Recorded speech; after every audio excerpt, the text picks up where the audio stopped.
It's tough being a superhero. You spend most of your time fighting evil and trying not to die. It's a constant battle, and sometimes the stress gets a little too much for even superheroes to handle. Give me a break!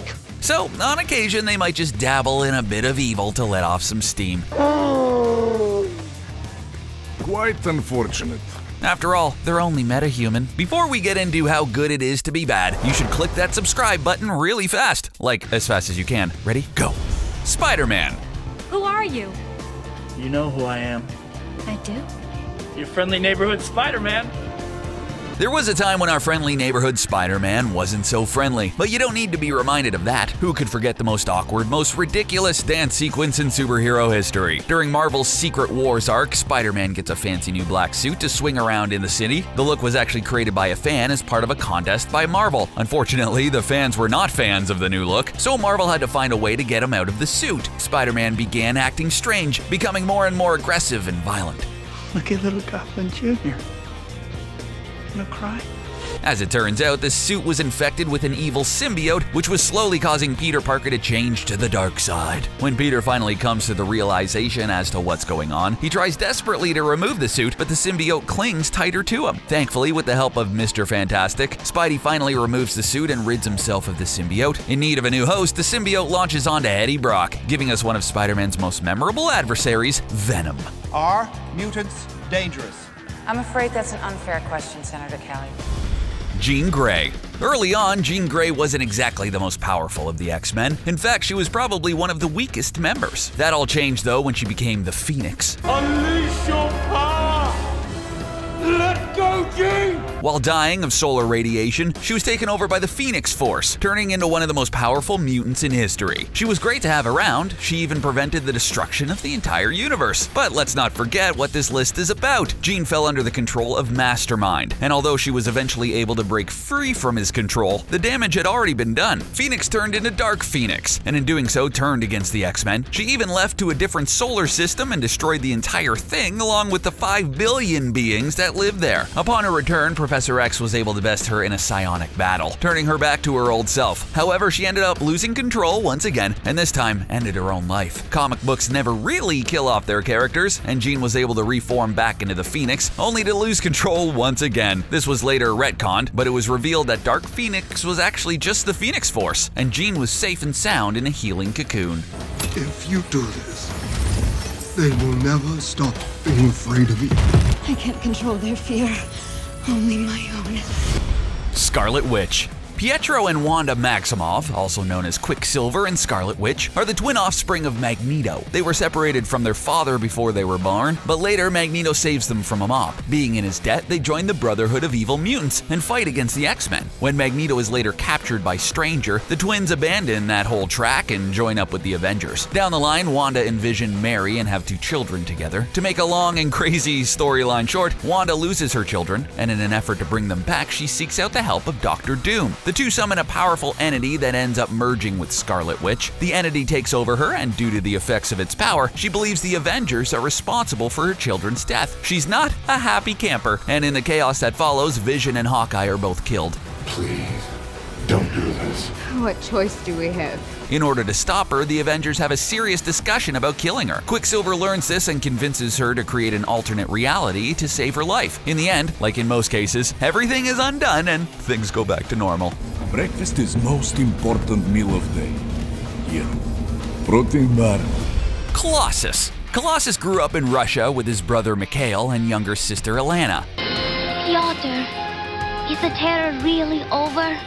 Yes. At age 13, he saved his sister from a runaway tractor, gaining the attention of Charles Xavier, who convinced him to leave his home and attend the school for gifted youngsters. Many years later, Alana became the first casualty of the Legacy virus, a terrible plague that ripped through the mutant community. The loss of his sister, combined with the strain of being forced to stay in his armor form, caused Colossus to second-guess his situation with the X-Men and drove him instead to join Magneto and the Acolytes in Avalon. Shortly after his admission to the Acolytes, the X-Men attacked Avalon, and Colossus fought against against his old friends. The battle ended when Xavier put Magneto into a vegetative state, and Colossus left to find his old flame, Kitty Pryde. He found her in the arms of another lover named Pete Wisdom, and losing control, he attacked him. The fight didn't last long, and once the men sorted out their differences, Colossus became a member of their team called Excalibur. Excalibur was later dissolved, however, and he made his way back to the X-Men. I can end your eternity, make you immortal. They did to me what I am. It can't be undone. Wolverine. You'll notice there are quite a few flip-floppers in the X-Men universe. While fighting with Magneto on Avalon, Magneto strips the adamantium right from Wolverine's bones, leaving him in ruin. After conducting some experiments, they found that the adamantium was actually slowing his healing factor. Now that it was out of him, he could heal more quickly, and he was also becoming more animalistic. Logan left the X-Men and was later captured by Genesis, who wanted to make him one of his Horsemen of Apocalypse. But when he tried to graft Wolverine's skeleton with new adamantium, his body rejected it, and he became more of an animal than a man. Upon regaining consciousness and joining back with the X-Men, Wolverine is captured again, but this time by Apocalypse. He's forced to fight Sabretooth, and as the victor of the fight, he seals his fate. Apocalypse gains control over him, and after successfully rejoining the adamantium to Wolverine, turns him into his Horseman of Death. Under the control of Apocalypse, Wolverine fought against the X-Men. The whole world out there is full of people that hate and fear you, and you're wasting your time trying to protect them. Thankfully, his old team was able to help him break from Apocalypse's control, and he rejoins the X-Men. Come a long way since the garage. Gotta say, it's fantastic. Reed Richards. Mr. Fantastic isn't so fantastic anymore. In his defense, he had a pretty rough week, and he couldn't handle the stress of the destruction from Magneto. Help me! The Fantastic Four disbanding, and Sue turning down his marriage proposal. But no one could have anticipated what would happen next. Reed faked his own death and hired aliens to blow up his family home, with his family still inside. He also arranged attacks on a few other buildings, including Peter Parker's home. Along with the bodies of dead S.H.I.E.L.D. agents, Sue and Nova discovered Reed in Project Pegasus controlling the attacks. A fight ensued, and Reed ended up being sucked into a portal, leaving him stranded in the negative zone. The heroes of Earth pay him a visit later and destroy his new lair, along with his alien minions and half his face. He later finds a way to escape the negative zone, puts together a group called the Children of Tomorrow, assumes the alias The Maker, and, you guessed it, plots to take over the world. Usually Marvel will find a way for a character to change back to being a hero, but that bridge may be burned at this point. Reed Richards is one of the few heroes turned villains who has actually remained a villain. I want to give you something. There's nothing you can give me that I want. Angel. If you don't know which X-Men Angel is, it's not difficult to pick him out of the crowd. He's the one with the massive feathery angel wings, at least most of the time. Also, if you've heard of the mutant Harpoon, yeah, he's the one with the harpoons. During the Mutant Massacre crossover event, Harpoon harpoons Angel's wings, and after they become infected, they're forced to amputate. Angel was an angel without his wings. He would do anything to get them back. That's when our good friend Apocalypse shows up. He's offered to create new wings for him in exchange for his services as one of his 4 horsemen. Rise, my angel. Angel became Archangel, and with his shiny new wings served as the Horseman of Death. Angel was one of the original members of the X-Men and an extremely skilled fighter, so fighting against his old team proved relatively simple. Things were looking bleak until Iceman was able to help him turn back into his old self again. However, Apocalypse left a lasting impression on him, and he was never able to get truly back to who he used to be. He does, however, gain the ability to switch between his Angel and Archangel forms, so definitely worth it. I am Iron Man. Iron Man. Some people look at Iron Man as the villain in the Civil War story arc, but he isn't half as bad as he is in The Crossing. Kang the Conqueror is a time-traveling baddie, and in one particular future he calls himself Immortus. In this timeline, Immortus discovers a way to essentially hack into the Iron Man suit along with Tony Stark. He's able to control Tony and manipulates him into doing some pretty evil stuff. In fact, he even got Stark to kill some of the members of the Avengers' allies before they could get him to snap out of it. I'm doing what has to be done. Having no other option to completely expel Immortus, Tony makes the ultimate sacrifice and kills himself. But as we know, no one really stays dead in comics. A teenage version of Tony from the past was brought to the present to help stop the Tony corrupted by Immortus. When present Tony died, teen Tony stayed and served as Iron Man. Nobody likes it when their character's replaced. We wouldn't want another SpiderMan clone fiasco on our hands. Teen Tony was later merged together with a reborn Tony, and everything went back to the way it was. Surprise! It must just burn you up that a boy like me saved your life, huh? Gotta be careful. Might not be there next time.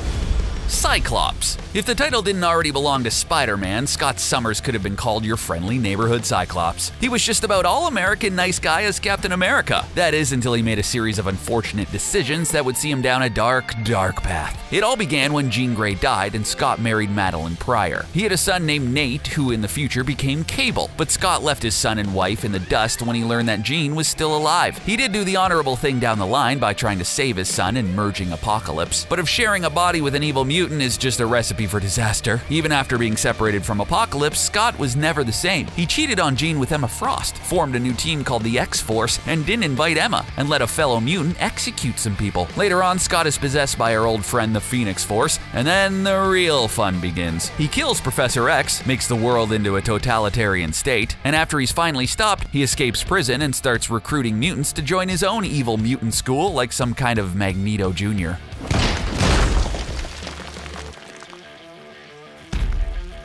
Puny God. The Incredible Hulk. In an alternate timeline, the world as we know it comes to an end after a nuclear war. The big green fella loves that radiation stuff, so he survives and actually grows stronger. He's also able to hold onto his Bruce Banner brain while remaining in Hulk mode, making him even more of a powerhouse. So the Hulk lives, billions of people die, and being an amazing spectacle of strength and intelligence, he decides to become the ruler of Earth. Sure, there were other superheroes that survived the nuclear warfare and radiation, but any of those people who tried to oppose the Hulk were quickly ground to make his bread, and even kept various trinkets from their outfits as souvenirs of his kills. He adopted the name Maestro and ruled the planet with an iron fist. The only being able to stand up against him was the past Hulk, who was brought to the future by rebels. But with Maestro's years of experience, exposure to radiation, and superior intellect, the Hulk was no match for him. In one last attempt to stop him, they transported Maestro to the past and blew him up with the very bomb that turned Bruce Banner into the Hulk. Or so it seemed. Oh, it's definitely the end times. So there you have it. Even superheroes go a little crazy sometimes.